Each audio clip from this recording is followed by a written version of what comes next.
dan selamat sahabat kepada seluruh teman-teman dimanapun berada. Kembali lagi bersama dengan saya Ariel Kurnaidi, dan pada hari sahabat ini kita akan belajar dari pelajaran sekolah sahabat kita di kelas Cornerstone.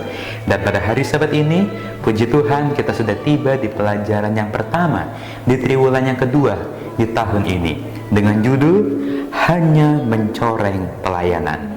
Ayat intinya diambil dari dalam kitab 1 Raja-Raja pasal 21 ayat 25 dan 26. Demikian firman Tuhan.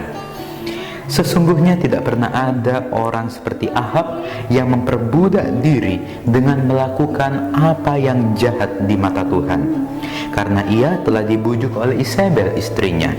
Bahkan ia telah berlaku sangat keji dengan mengikuti berhala-berhala, tepat seperti yang dilakukan oleh orang Amori yang telah dihalau Tuhan dari depan orang Israel. Teman-teman, pelajaran sekolah sahabat kita pada hari sahabat ini menceritakan kisah tentang Raja Ahab. Dan selain kisah tentang Raja Ahab, di sini juga diceritakan tentang seseorang yang bernama Nabot. Nabot ini adalah orang di Yisrael, dan Nabot ini memiliki sebuah kebun anggur. Dan kebun anggur milik Nabot ini berada di samping istana Raja Ahab pada saat itu. Dan oleh karena itu, Raja Ahab sangat ingin untuk memiliki kebun anggur milik Nabot itu. Sehingga suatu hari Raja Ahab ini pergi ke Nabot untuk berniat membeli kebun anggur milik Nabot itu.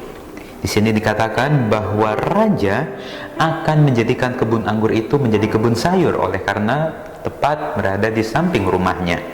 Dan raja akan memberikan kepada Nabot ganti, yaitu kebun anggur yang lebih baik daripada itu, sebagai ganti kebun anggur yang ingin dibeli oleh raja. Atau kalau tidak demikian, raja akan membayar harganya kepada Nabot dengan uang. Tetapi apa reaksi Nabot?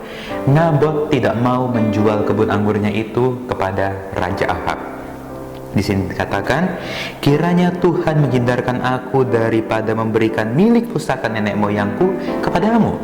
Jadi Nabot ini tidak berniat untuk menjual kebun anggurnya kepada raja, dan hal itu membuat hati raja menjadi sedih. Raja menjadi kesal dan marah, sehingga dia pulang ke istana. Dia masuk ke kamar dengan kesal dan guram, sehingga bahkan pada waktu itu raja tidak mau makan.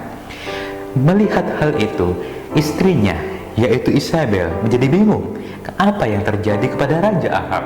Sehingga Isabel berkata, apa sebabnya hatimu kesal sehingga engkau tidak makan? Kemudian akhirnya raja ini menceritakan bahwa niat raja untuk membeli kebun anggur milik Nabot itu tidak terjadi. Nabot tidak mau menjual kebun anggurnya kepada raja. Dan akhirnya Isabel ini berkata kepada raja, bukankah engkau sekarang yang memegang kuasa raja atas Israel? Bangunlah, makanlah, dan biarlah hatimu gembira. Aku akan memberikan kepadamu kebun anggur Nabot orang Israel itu. Jadi teman-teman, di sini Isabel dia berniat untuk membujuk raja. Dia berkata bahwa nanti aku yang akan memberikan kebun anggur itu kepadamu. Tetapi pada saat itu datanglah firman Tuhan kepada Elia. Katanya, bangunlah, pergilah menemui Ahab, raja Israel di Samaria. Ia telah pergi ke kebun anggur Nabot untuk mengambil kebun itu menjadi miliknya. Katakanlah kepadanya, demikian, beginilah firman Tuhan, engkau telah membunuh serta merampas juga. Katakan pula kepadanya, beginilah firman Tuhan, di tempat anjing telah menjilat darah Nabot, di situ jugalah anjing akan menjilat darahmu. Jadi teman-teman, pada saat ini, hal yang bisa kita dapat pada hari Sabat ini, yang pertama, janganlah kita tamak, janganlah kita serakah, janganlah kita menginginkan kepunyaan orang lain. Pelajaran dari kisah Raja Ahab untuk menginginkan kebun anggur itu memberikan sejumlah pelajaran kepada kita saat ini. Raja pada saat itu memiliki sifat tamak. Raja pada saat itu memiliki sifat serakah.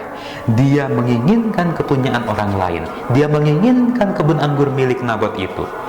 Oleh karena itu, raja telah melanggar perintah Tuhan.